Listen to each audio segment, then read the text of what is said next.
Trump. We don't deserve him. Thank you.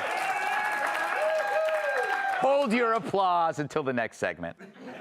Trump talks about God and that stupid Swedish broad during a recent Oval Office Q&A. That's short for question and answer, Tom. President spoke about the importance of religion and his upcoming prayer initiative celebrating America's 250th birthday. I wonder, are we dealing, as you know, with all of the different and not just evangelical Christians? We're dealing, as you know, with all of the different and not just evangelicals, Christians. We're dealing with lots of different faiths, religions.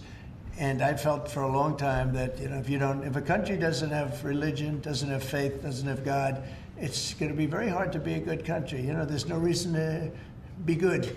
I want to be good because you want to prove to God that you're good, so you go to that next step, right? So that's very important to me. I think it's really very important. I think he was talking about Celebrity Apprentice. Later, he was asked about Greta Thunberg's latest failed seafaring PR stunt. I wonder, is she just a troublemaker? Well, she's just a troublemaker, you mean she's no longer into the environment, now she's into this. She's a troublemaker. She has an anger management problem. I think she should see a doctor. She needs anger. If you ever watch her, she's a young person. She's so angry. She's so crazy. Now you can have her. She's just a troublemaker. I think he's being too kind. When I hear troublemaker, I think of Dennis the Menace. She's more like crazy Joe Davola from Seinfeld. Wow. I am old. Earlier today, during a meeting with Canada's Prime Minister, they have one now, Trump shared what he thought about him. I wonder if he's a good man that does a great job, but is a tough negotiator. He's a good man. He does a great job, but he's a tough negotiator. So then what's holding things up? If he's a great man and you want to do a deal with Canada, why aren't you? Because I want to be a great man, too. Thank you very much. Do I need to say it? We don't deserve him.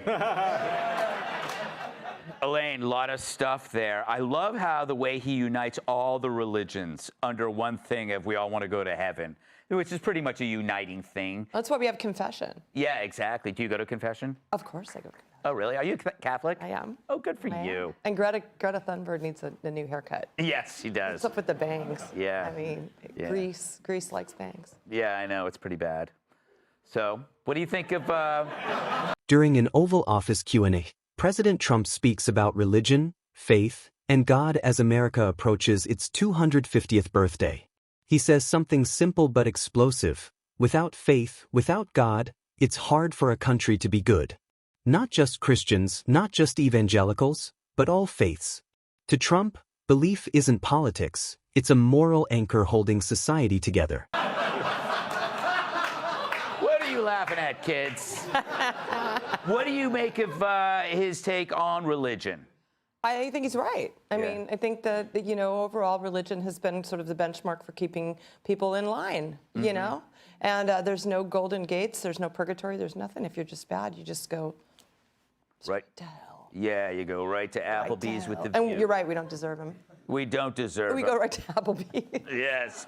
I mean, yeah. Yeah, Jamie, was there something in there that kind of piqued your interest? Was it the Greta? Was it God? Do you believe in God, Jamie? I do believe in God. Oh, good for you. He hasn't been very nice so far, but...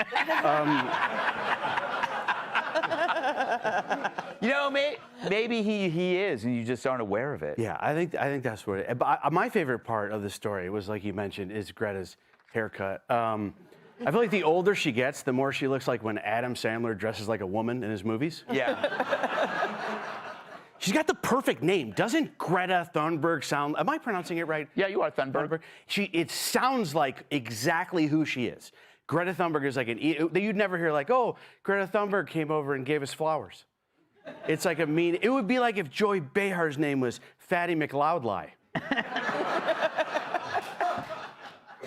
Did you see her response on Instagram? She has these supporters. Then comes Greta Thunberg. Asked about her latest stunt, Trump doesn't hold back. He calls her a troublemaker, says she has an anger problem, and suggests she needs help. The panel reacts instantly, comparing her not to a climate activist, but to sitcom chaos. What follows isn't policy debate, it's pure cultural clash. That are not, they don't know, they don't ever think it's something for press. They just are. Her response, basically, you don't have to read this. So Trump goes, you need a doctor. This response, to summarize, it says, no, you need a doctor. Yeah. And they're like what comes after that? Like, oh, I know you are, but what am I? It's like the most basic.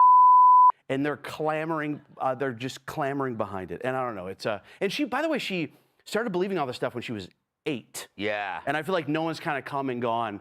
Like my son, I took him to Vegas the other day, and he thought this guy dressed as Super Mario on the strip was Super Mario because he's 8. Yeah. You know what I mean? By the way, we're walking up behind this guy. My son goes, can I get a picture with Super Mario? And I go, I don't have time to explain to him the difference between a video game character and a meth addict. So I go, why don't we just pay $5 to get a picture? And as we're walking up behind the guy, he takes off his head in front of my little boy. And this is a true story. And he starts smoking a joint. And now my poor little boy will never be able to get this memory out of his head of Mario and me smoking a joint.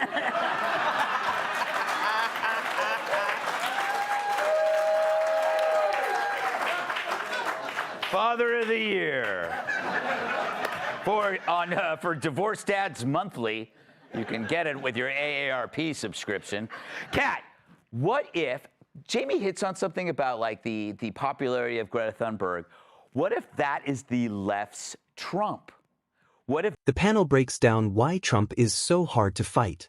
He says harsh things, calmly. No anger. No shouting. Just deadpan delivery. That's what frustrates critics the most. He never looks mad, even when everyone else is losing it. As one host puts it, when someone won't get angry, you end up angry instead. that's the only thing they have? Kind of like if you think about what is countervailing Trump, we think, no, it's not, like all the politicians are too small. What if it's Greta, a global figure? No? You know, I mean, there's only one Trump, though. Yeah. There's only, because and she did hit back at him, obviously, kind of saying that he was kind of angry, but I think Trump is, he's only really angry in the written word. Yeah, yeah. You know what I right. mean? Like when you read his post, you're like, whoa, this guy's mad. But then you hear him talking and he'll say these very harsh things without ever, he's just like this. Yeah. Which is the most frustrating person to argue with. Yes. You know, when you're like, you're mad and they're not mad, then you're mad. Like, why are you not mad? Uh-huh, I've learned that talking to you. Really? No, it's the way Trump handled like Rand Paul on the debate stage where he just kind of was like casually going, you're almost off the stage. Mm-hmm. And he just never gets mad, just like withering. I was just joking, by the way. Don't. It's okay. I'll remain calm. Tommy, you are a practicing Catholic. No question in there.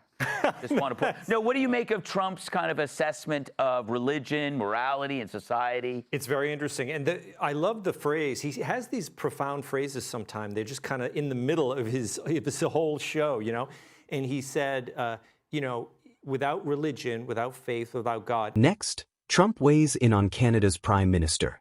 He calls him a good man, a tough negotiator. So why no deal? Trump smiles and delivers the punchline, because he wants to be a great man too. It's classic Trump. Confidence, humor, and self-awareness wrapped into one line that shuts the room down.